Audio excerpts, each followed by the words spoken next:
Hi, I'm Trixie. So, the question assigned to me is as a teacher, materials are needed to provide valuable topics to the students. What factors will you consider when providing suitable reading materials to them? So, first and foremost, as educators, we strive to enhance learning and providing students with high quality and relevant reading resources. When choosing these products, various criteria must be addressed to ensure that they are useful and also engaging for our students. I have 8 criterias prepared to ensure the suitability of reading materials. So let's get into the number one. Number one, education objectives. First and foremost, identify the educational goals and learning outcomes you want to attain. Ask yourself, what are the main objectives of this class or course? How does the reading content compare to the curricular standards? Is the content helpful in the development of certain abilities like critical thinking, understanding, or vocabulary building? For example, for a literary analysis unit, you may select classic novels such as To Kill a Mockingbird or Romeo and Juliet that have rich themes and complex characters to explore. Number two criteria. Number two is student proficiency levels. Understanding the proficiency levels of your students is very crucial. Is the material appropriate for their reading level? Is it too hard for them? Is it too easy for them? So the question is, will it challenge them without causing frustration? Are are there provisions for differentiated instructions to cater the diverse levels within the class? So, for example, for a mixed ability classroom or a varied levels of students, you might provide both abridged and unabridged versions of the Adventures of Huckleberry Finn, allowing all students to engage the story at an appropriate level. Number three, student needs. Tailor items to your students' individual needs. What are their specific learning requirements and preferences? Are any particular adjustments necessary for students with learning difficulties or linguistic barriers? How does the content contribute to their social and emotional development? For example, for kids with dyslexia, giving audio versions of books or adopting dyslexia-friendly typefaces might help them read more easily. For English language learners, choosing products with bilingual glossaries or simplified language versions can assist overcome the language barriers. Number four, relevant and interest. Materials should be relevant to the kids' life and interests. Questions such as, is the information relevant to their current experiences or future goals? Is it likely to engage and inspire them? Can the content be linked to the current events or real world circumstances to make learning more relevant?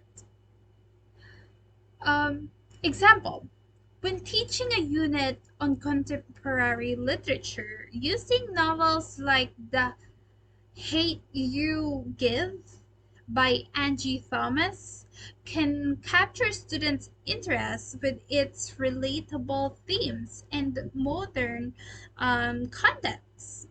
Number five, cultural sensitivity and inclusivity. Ensure that the materials respect and represent your pupils' different backgrounds. Are diverse cultures and ideas portrayed fairly? Does the content avoid stereotypes and biases? Can all students see themselves in the text, fostering a sense of inclusion and belonging?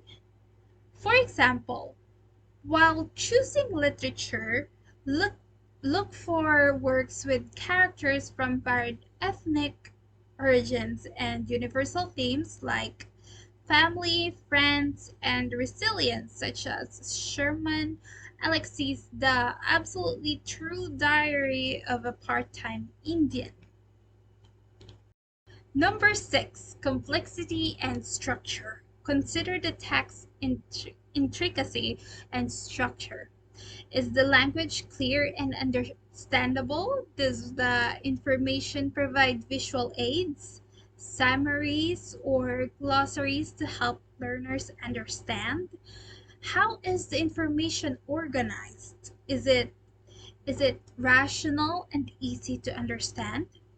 So, for example, in a literature lesson, a word like "Of Mice and Men" by John Steinbeck, which includes chapter summaries and discussions, questions at the conclusions, might help students better comprehend and recall difficult ideas and concepts.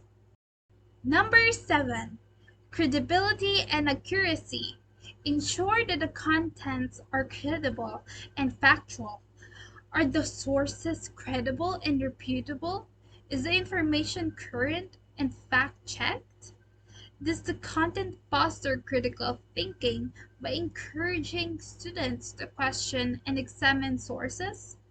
For example, in an English class, employing critical essays authored by respected experts to supplement readings of great novels ensures that the students obtain well-researched and reliable critics. Number 8, supplementary resources. Consider extra resources that can assist the reading material. Are there any additional materials such as films, interactive exercises, or discussion questions? Can you give scaffolding to assist students comprehend and interact with the text? Are there chances for interdisciplinary links to improve learning? For example, in Shakespeare unit, you may include extra recordings of stage performances, interactive internet exercises about Elizabethan England, and discussion prompts to stimulate deeper engagement with plays such as Romeo and Juliet.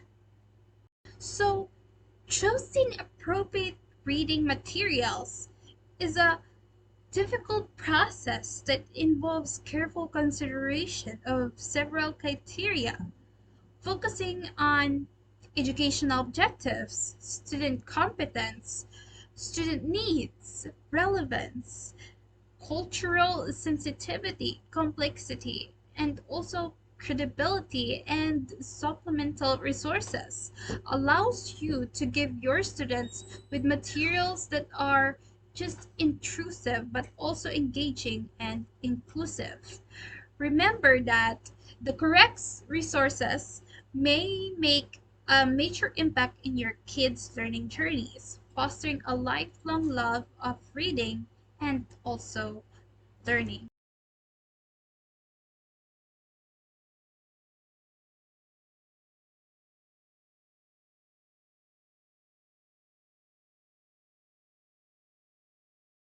In literature, I recognize the significance of utilizing a language model to provide an effective foundation for delivering lessons to students.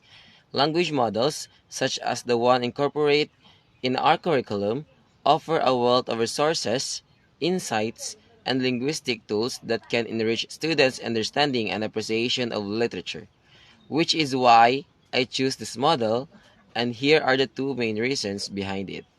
First reason is that language model serves as a comprehensive resource that enables teachers to delve deeply into literary analysis. It provides access to a vast collection of literary works, critical essays, and scholarly interruptions, offering a valuable insight into various genres, literary techniques, and historical contexts. By leveraging the language model, teachers can effectively present comprehensive lessons that encompass different literary elements, fostering students' critical thinking skills and analytical abilities. And second reason is incorporating a language model allows students to expand their vocabulary and develop a nuanced understanding of a language used in literature.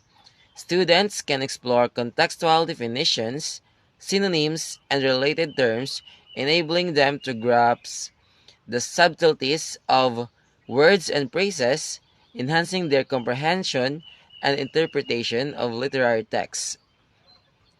Through exposure to diverse vocabulary sources, students can develop a rich and expressive language repertoire, which positively impacts their listening and speaking skills.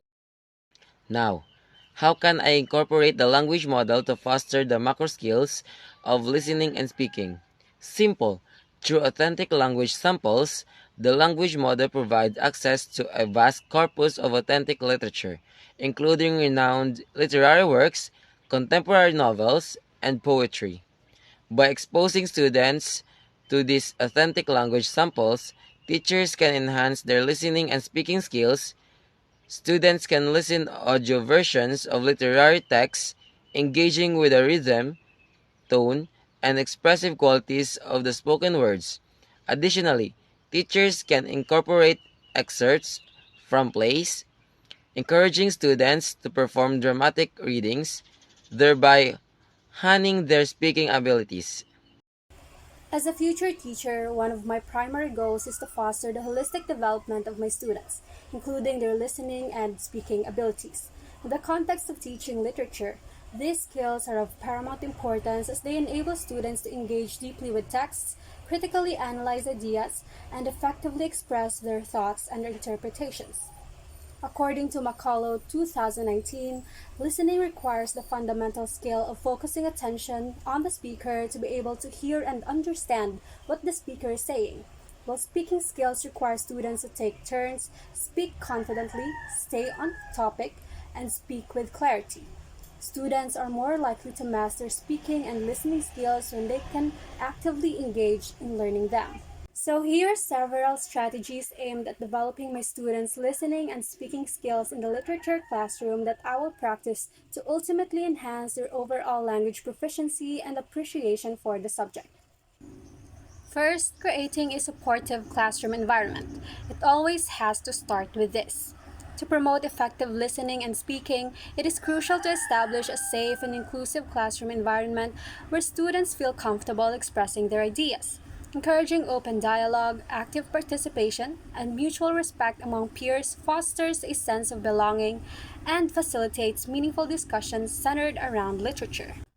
Second, utilizing audio resources in my discussions. Integrating audio resources such as audiobooks, podcasts, or author interviews provides students with diverse auditory experiences. Listening to professional narrators or authors' voices fosters an appreciation of spoken language and can serve as a model for effective communication. After listening, students can engage in structured discussions, reflecting on their understanding and sharing their thoughts on the literary work. Third, incorporating discussion activities such as Socratic seminars. A Socratic seminar is a classroom discussion activity in which students work together to unpack and understand a text's themes, implications, and overarching messages. Socratic seminars encourage students to engage in deep, thoughtful conversations about literature. By posing open ended questions, the teacher guides students to explore various perspectives and develop their critical thinking skills. Students actively listen to their peers' ideas and build upon them, fostering a collaborative learning environment that enhances both listening and speaking abilities. Lastly, I can develop my students' abilities through incorporating post-class interactive activities, namely dramatic readings and performances, presentations and debates, and reflective journals and response writing. On a final note, developing students' listening and speaking abilities in the literature classroom is crucial for their overall language proficiency and engagement with the subject matter.